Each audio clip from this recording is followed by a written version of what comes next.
रचनात्मक लेखन में बच्चे लिखते सब कुछ ठीक हैं, लेकिन एग्जामिनर मार्क्स नहीं देता। आपने कभी सोचा है एक ही आंसर पर किसी को 5 में 5 और किसी को 5 में 2 क्यों मिलते हैं? क्योंकि स्टूडेंट को ये नहीं पता होता कि बोर्ड एग्जामिनर एक्चुअली देखता क्या है। वजह कंटेंट नहीं होती, वजह होती है प्रेजेंटेशन और फॉर्मेट। हेलो स्टूडेंट्स, मैं हूं आपका फिरोज सर। इस वीडियो में मैं सीबीएसई बोर्ड के पिछले साल के ओरिजिनल क्वेश्चन पेपर और सीबीएसई की आइडियल आंसर शीट दिखाकर डिस्कस करूंगा ताकि आप एग्जामिनर की नज़र से लिखना सीख सके। तो चलिए शुरू करते हैं। सबसे पहले बात करते हैं हिंदी पाठ्यक्रम और कक्षा 10वीं का जो आपका ब्लूप्रिंट है क्वेश्चन पेपर का। इसमें 4 खंड होते हैं। खंड घ देखिए रचनात्मक लेखन, इसका 20 अंक है। इसका जो ब्लूप्रिंट है अंक विभाजन वो देख लेते हैं।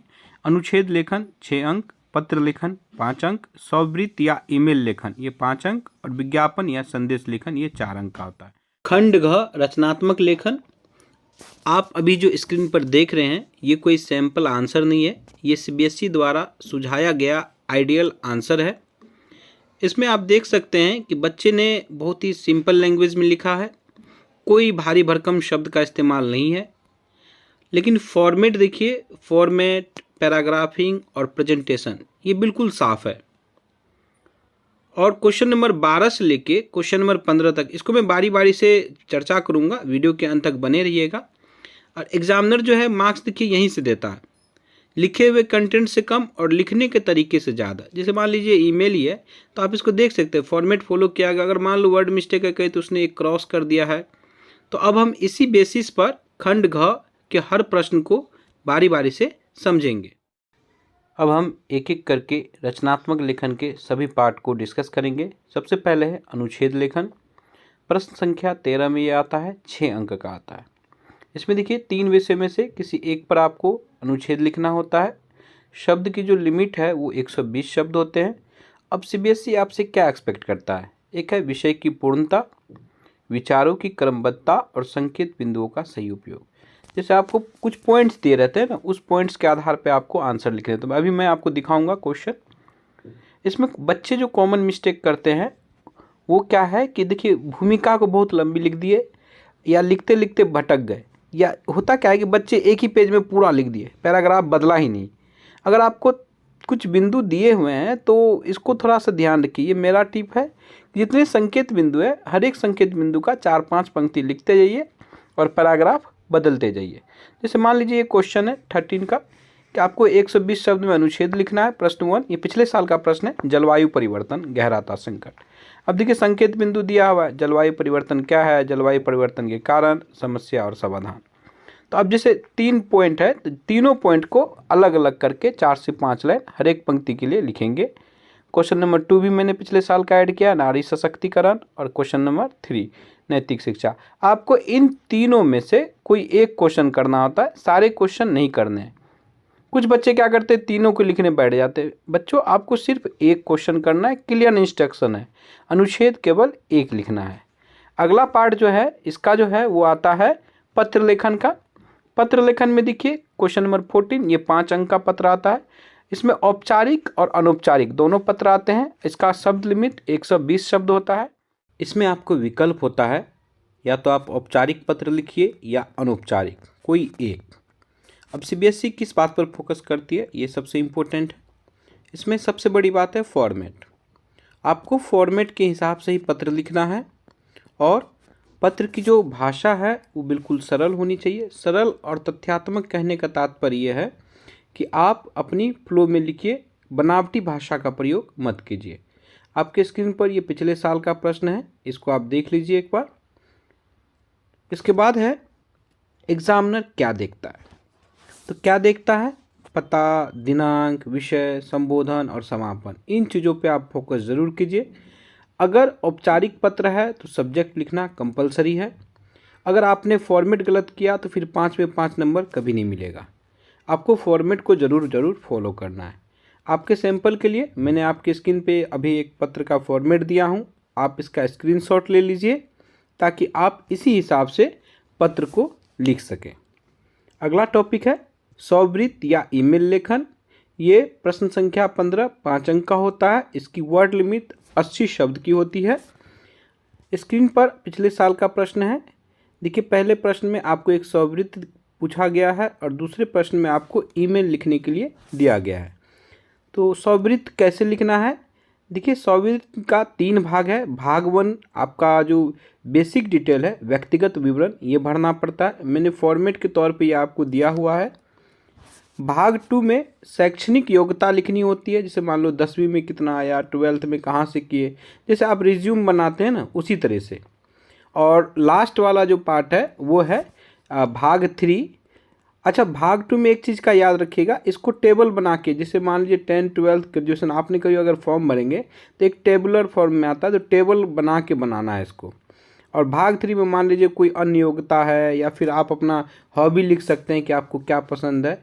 तो इस प्रकार से ये आपके 3 बायोडाटा के पार्ट हैं। इसको आप स्क्रीनशॉट ले लीजिए ताकि आप इसी फॉर्मेट के हिसाब से लिख सकें। अगला टॉपिक है ईमेल लेखन। तो ईमेल लेखन का फॉर्मेट यही है जो मैं आपको स्क्रीन पे दिखा रहा हूँ।